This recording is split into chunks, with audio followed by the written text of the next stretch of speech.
সাংবাদিক বৈঠকে জগন্নাথ চট্টোপাধ্যায় আজ বলেন, রথযাত্রায় খুব সামান্য রাজ্য সরকারের তরফ থেকে দেওয়া হচ্ছে। জগন্নাথ দেবের আশীর্বাদ সবার উপর বর্ষিত হোক। পার্টি অফিসে প্রথমবার বসেছি, নিয়মিত দেখা করব, সিউড়ি বিধানসভার মানুষের সঙ্গে সমস্যার সমাধান করব। মুখ্যমন্ত্রী শিল্পপতিদের সঙ্গে দেখা করে মূল নির্যাসটুকু বলেছেন। 34 বছর ইউনিয়নের দাপাদাপি আর 15 বছরের সিন্ডিকেটের দাপাদাপি, তাই শিল্প আসেনি। আমরা শিল্প দেখব, আমরা আইনের শাসন দেখব। শিল্প সংস্থাগুলিকে উদ্বোধনের ডেট দিতে পারছেন না। আগামী 6 থেকে 8 মাসের মধ্যে 60,000 কোটি টাকার বিনিয়োগ লাইন আপ হয়ে আছে। দেশের শিক্ষা দপ্তরের সঙ্গে পর্যালোচনা হয়েছে।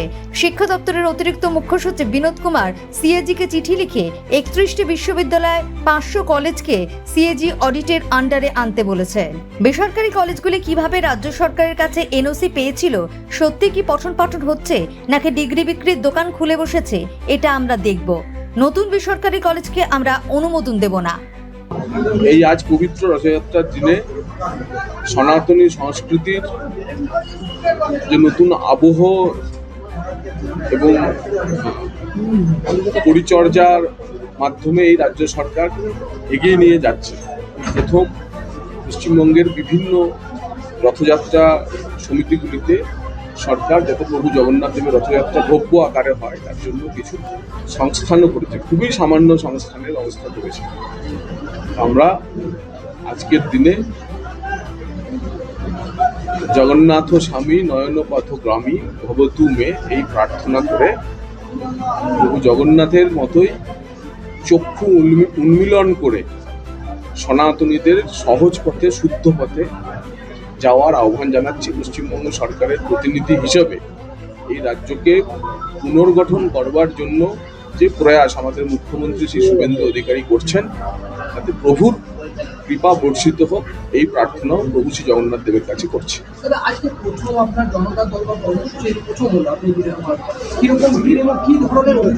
আজকে আমি পার্টি অফিসে প্রথম বসেছি।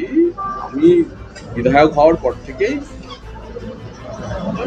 প্রতিদিন সকালবেলায় বাড়িতে নিয়মিত সবার সঙ্গে দেখা করতে, কিন্তু এত মানুষের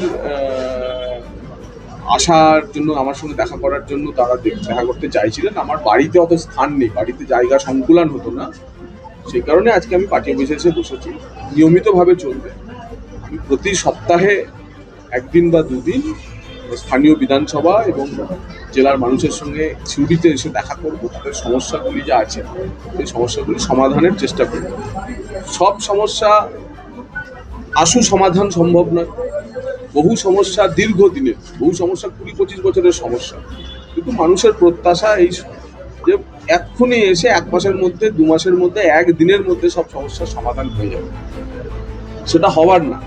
তাই আমার কাছে যারা আসছে, মুখ্যমন্ত্রী জনতার দরবারেও তাই হচ্ছে, প্রচুর মানুষ আসছে, কিন্তু আমরা প্রত্যেকটি অভিযোগকে মন দিয়ে শুনে সেই অভিযোগগুলি নিয়ে আমাদের পক্ষ থেকে একজন বিধায়ক হিসেবে, একজন মন্ত্রী হিসেবে যা করণীয় আমি তা করব। এই প্রয়োগ সারা পশ্চিমবঙ্গেই চলছে, আমাদের সমস্ত মন্ত্রীরা করছেন। এবং আপনারা হয়তো দেখবেন না যে আগের যে জমানা ছিল, সেই জমানাতে এভাবে নিয়মিতভাবে মানুষের সঙ্গে দেখা সাক্ষাৎ করে তাদের অভাব অভিযোগের কথা লিপিবদ্ধ করে সরকার প্রয়াস করেছে সামগ্রিকভাবে, শাসকীয়ভাবে। তো সেটা আমরা শুরু করেছি, মানুষের উপকার হবে বলে আমরা মনে করছি। হোয়াটসঅ্যাপ নাম্বারে কিরকম আছে রেসপন্স? অজস্র নাম্বার আসছে এবং এই হোয়াটসঅ্যাপ নাম্বারে এমন ধরনের মেসেজ আসছে যে ব্যক্তিগত সমস্যা, ব্যক্তিগত বিষয়, সেসবও অনেকে লিখছে। অনেকে একটা নাম্বার পেয়েছেন বলে মনের কথাও লিখে দিচ্ছে, কিন্তু বিধায়কের একটি পাবলিকলি থাকা হোয়াটসঅ্যাপ নম্বরে কি লিখতে হয়, কোন সমস্যার সমাধান একজন বিধায়ক করতে পারেন, কোনটা বিধায়কের বিষয় না, মানুষের অনেক সময় সেই ধারণাও থাকছে না। কিন্তু প্রতিটি মানুষ তার ব্যক্তিগত সমস্যা থেকে, মানে একেবারে নিজস্ব সমস্যা থেকে শুরু করে সব কিছু মানুষ জানাতে চাইছেন। পাড়ার সমস্যা, এলাকার সমস্যা জানাতে চাইছেন। এটা একটা আশার কথা, মানুষের এত প্রত্যাশা রয়েছে। আমরা চেষ্টা করছি সবগুলিকে অ্যাড্রেস করার, কিন্তু প্রতিদিনের ওই হাজার হাজার হোয়াটসঅ্যাপ মেসেজের আমাদের ব্যক্তিগতভাবে জবাব দেওয়া সম্ভব হচ্ছে না। কিন্তু আমরা সমস্তটা রেকর্ড করে রাখছি, লিপিবদ্ধ করে রাখছি। আমরা প্রশাসনকে বলছি, থানাকে বলছি, যেমন যেমন প্রয়োজন হবে তেমনি তেমনি করব। হোয়াটসঅ্যাপের যে নাম্বারটি, সেটা আমাদের কাছে পৌঁছানো, তাদের কথা জানানোর একটি মাধ্যম। কিন্তু সঙ্গে সঙ্গে হোয়াটসঅ্যাপে অনেকে লিখছেন আপনার কোনো জবাব পেলেন না। হোয়াটসঅ্যাপে সঙ্গে সঙ্গে এভাবে জবাব 2000-3000 প্রতিদিন মেসেজ আসছে। তো 2000-3000 মেসেজে প্রতিদিন জবাব দেওয়ার জন্যই অন্তপক্ষে 5-6 ঘন্টা লেগে যাবে। তো একটা মানুষ তো একসঙ্গে একজন একটা মেসেজ পাঠিয়ে দিলেন, কিন্তু একটা ফোনে যখন 2000 মেসেজ জমা হচ্ছে, সেই মেসেজের জবাব দিতে গেলে সারাদিন একটা 8 ঘন্টা লেগে যাবে। তাই প্রতিটি বিষয় লিপিবদ্ধ করে যেগুলি প্রণিধানযোগ্য সেগুলি করে আমরা অ্যাড্রেস করার চেষ্টা করছি। বিজেপি সরকারের ব্যাপক বিনিয়োগ শুরু হয়েছে শিল্পের ক্ষেত্রে, একের পর এক শিল্প বিনিয়োগের হচ্ছে আমূল হোক, স্যামস্টিল বা এবং সিও কল্যাণ মাননীয় মুখ্যমন্ত্রী শিল্পপতিদের সঙ্গে দেখা সাক্ষাৎ করে তাঁর শিল্পনীতির মূল নির্যাসটি বলেছেন, এবং এই শিল্পনীতির মূল নির্যাসটি মুখ্যমন্ত্রী শিল্পকর্তাদের বলেছেন যে আপনাদের দায়িত্ব আপনাদের ইউনিটের ভেতরে শিল্প সংস্থার ভেতরের পরিস্থিতিকে সামাল দেওয়া এবং উৎপাদনে মন দেওয়া। আমাদের দায়িত্ব শিল্প সংস্থার বাইরেটা সামলে দেওয়া।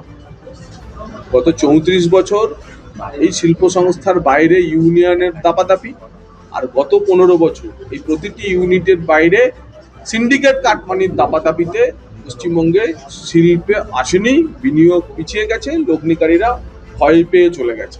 তাই সরকার হিসাবে আমাদের দায়িত্ব শিল্প কারখানার ইউনিটের বাইরের দায়িত্বটা সরকারের, ভেতরের দায়িত্ব শিল্প সংস্থা। আমরা আইন শৃঙ্খলা দেখব, আইনের শাসন দেখব, কাটমানি সিন্ডিকেট বন্ধ করব, শিল্প সংস্থা প্রাণোচ্ছল হয়ে শিল্প উৎপাদন করবে। এই মন্ত্রেই আপনারা দেখেছেন 2 মাসের সরকারে আমরা যা দেখেছি, যা লাইন আপ রয়েছে, মুখ্যমন্ত্রী এখন শিল্প সংস্থাগুলিকে উদ্বোধনের ডেট দিতে পারছেন না। আগামী 6-8 মাসের মধ্যে 50 থেকে 60,000 কোটি টাকার বিনিয়োগ লাইন আপ হয়ে আছে, এবং একটি নতুন শিল্পের পরিবেশ, জোয়ার এবং কনফিডেন্স রাজ্যগুলির উপর বাড়ছে। সেটার জন্য আমাদের মনে হচ্ছে খুবই আশার কথা। বেসরকারি ইউনিভার্সিটিগুলোর ক্ষেত্রে কি রাষ্ট্রায়ত্ত? মাননীয় মুখ্যমন্ত্রী এই প্রথমবার বিকাশ ভবনে এসে শিক্ষা দপ্তরের সঙ্গে বৈঠক করেছেন, তার পর্যালোচনা করেছেন। সেখানে কেন্দ্রীয় শিক্ষা আধিকারিকরা ছিলেন, শিক্ষা মন্ত্রকের, এবং সেখানে তিনি স্পষ্ট বলেছেন, গতকালই শিক্ষা দপ্তরের অতিরিক্ত মুখ্য সচিব শ্রী বিনোদ কুমার অডিটর জেনারেল সিএজিকে চিঠি লিখে প্রত্যেকটি 31টি বিশ্ববিদ্যালয় এবং 500 ততাধিক কলেজকে সিএজি অডিট করার অধীনে আনতে বলেছে। একইভাবে বেসরকারি যে বিশ্ববিদ্যালয়, বেসরকারি বিএড কলেজ, বিটিটিআই, পলিটেকনিক, ল ইত্যাদি সব কলেজগুলি কিভাবে তাদের এনওসি রাজ্য সরকারের কাছ থেকে তারা পেয়েছিল, এবং কিভাবে তারা সত্যিই পঠন পাঠন চালাচ্ছে নাকি ডিগ্রি বিক্রির দোকান খুলে তারা বসে আছে, সেইটা আমরা দেখব।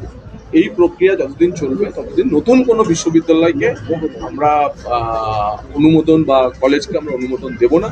এই প্রক্রিয়ায় যারা পাশ করবে তারা বেসরকারি সংস্থাগুলি চালাবে, আর বাকি সংস্থাগুলি যারা পাস করবে না তাদেরকে সেই মানক বা ন্যাশনাল যে রেগুলেটর আছে, ন্যাশনাল জাতীয় স্তরের যে নিয়ন্ত্রক সংস্থাগুলি আছে, তাদের বেঞ্চমার্কের উপরে যেতে হবে, তবেই তারা এখানে শিক্ষা প্রতিষ্ঠান চালাতে পারবে। আমরা গোয়াল ঘরের ঠিকানায় বিএড কলেজ, বারান্দার ঠিকানায় ফার্মাসি কলেজ, গুমটির ঠিকানায় ল কলেজ চলতে দেব না। আইটিআই, পলিটেকনিক মাফিয়ারা আমার এই স্পষ্ট বার্তা বুঝে নেই। দাদা, ছাত্র সংসদ নিয়ে আপনি বলেছিলেন যে ওই যেগুলো প্রিন্সিপাল যাবে, ভিডিও রেকর্ডিং করবে, এরকম কতগুলো কলেজ থেকে রিপোর্ট এসেছে? ভারতীয় জনতা পার্টির সরকারের প্রথম কাজ সরকার পোষিত কলেজ বিশ্ববিদ্যালয়ে ছাত্রছাত্রীকে ফেরানো, আরও তাদের জন্য আকর্ষণীয় করে দেবে। আগে ছাত্রছাত্রীদের জন্য কলেজ পরিসর, কলেজ ক্যাম্পাস আকর্ষণীয় হলে তারপরে ছাত্র। একজন বাবা এসেছিলেন আপনার কাছে, যার মেয়ে হারিয়ে গেছে, অমৃতা সিংহ। আমাদের আমি স্থানীয়ভাবে পুলিশ সুপারের সঙ্গে এবং সিআইডির মিসিং স্কোয়াডের সঙ্গে বরাবর যোগাযোগ রেখে চলেছি। সিআইডিও খুঁজছেন, কিন্তু সমস্যা একটাই হয়ে গেছে, যেটা আমি ওনার বাবাকেও বুঝিয়ে বলেছি, যে কোনো মিসিং লিঙ্ক নেই। মানে যা যা লাগে, একটা ফোন, একটা এটিএম কার্ড, একটা কোনো পরিচয়পত্র, কোনো কিছুই তার সঙ্গে ছিল না বলে তার বাবাই দাবি করেছে।